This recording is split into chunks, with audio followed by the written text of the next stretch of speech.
I am Sharon. This is another question. Is it okay to fast when I'm in my periods? That is it. Okay.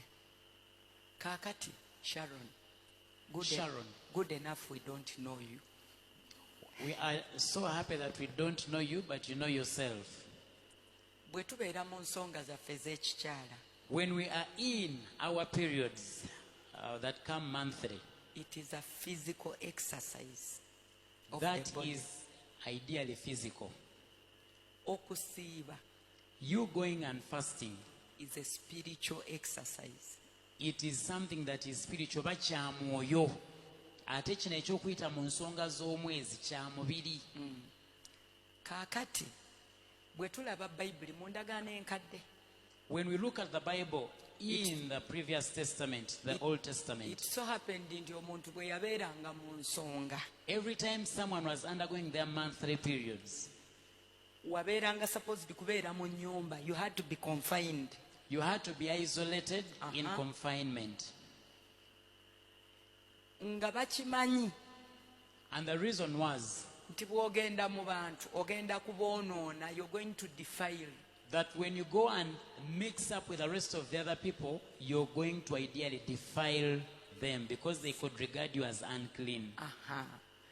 Era bwe wabeeranga mu nyumba nga you must move out.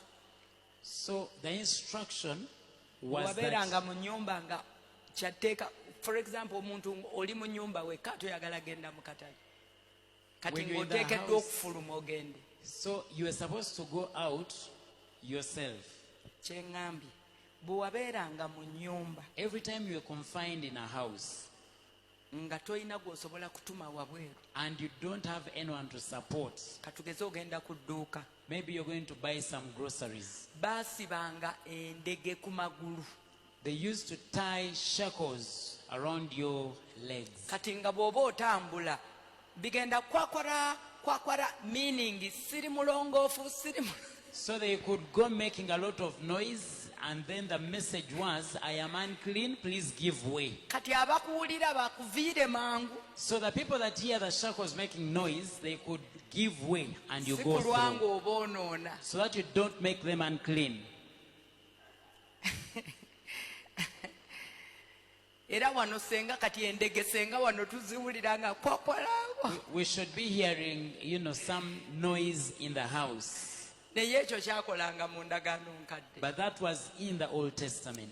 At a certain time, because when we get to when time came, the reason that happened, Katonda yabeeranga physical mu baana ba Isirayiri. Because God used to dwell physically amidst the children of Israel. Nga bamutambuliza mu ssanduuku ey'endagaano. And they used to move him in the covenant box. Kati nga omuntu atali mulongoofu tomanya obutali bulongoofu buyinza kuba essanduuku yabanga ntukuvu. That covenant box used to be very righteous and holy.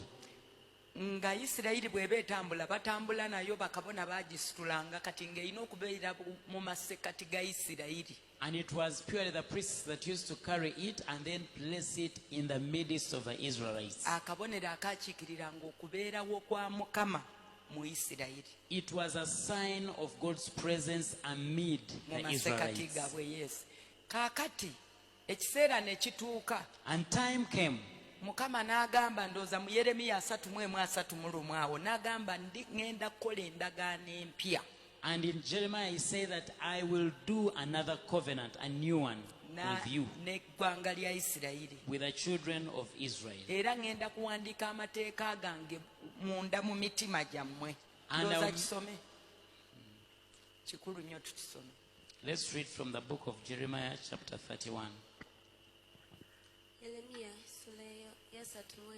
Olunyiri olutandikira ku 31 okkiire wansi awo. Olunyirira 31. Laba ennaku zijja bw'ayogera Mukama lwe ndiragaana endagaano empya n'ennyumba ya Isirayiri n'ennyumba ya Yuda. Singa endagaano bwe yali gye nalagaana ne bajjajjaabwe ku lunaku lwe nabakwata ku mukono okubaggya mu nsi y'e Misiri. Endagaano yange eyo ne bagimenya newankubadde nga nali mbawasizza bw'ayogera mukama, naye eno y'endagaano gye ndiragaana n'ennyumba ya Isirayiri oluvannyuma lw'ennaku ezo, otyo bw'ayogera mukama. Nditeeka amateeka gange mu bitundu byabwe eby'omunda, era mu mutima gwabwe mwe ndigawandiika. Nange naabanga Katonda waabwe, nabo banaabanga bantu bange. ne bw'okomaawo. Please stop there. Kati Yesu bw'ajja, When Jesus came, n'ajja n'endagaano eno empya. he came with this new covenant, Amateeka gaava mu kibokisi and the statutes came from the covenant box, ne bagazza mu mitima gyaffe. and were all placed on the inside of our hearts. Era kati Katonda atambulira mu ffe, atuula mu ffe, ffe yeekaalu ye kati. Now God dwells on our inside because we are now his temple. So obutuukirivu bwaffe buli munda mu mitima. Now our righteousness is on our inside.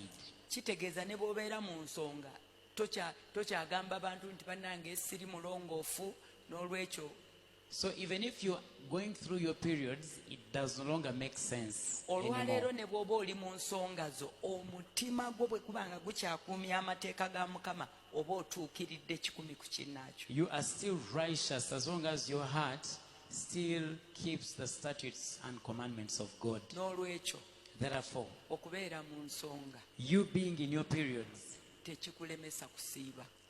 does not stop you from fasting. Okuggyako abantu abamu abalina just complications, Unless people that have painful periods, bano abatuuka mu nsonga n'azirika ne bateekako amacupa, kati ekyo kirala, oba mulwadde. that is sickness. Naye bw'oba mulamu But if you have no complications with your periods, tetwetaaga na kumanya biki by'oyitamu. we don't have to know what you're going through. Please fast. Ekibuuzo kiwedde. The question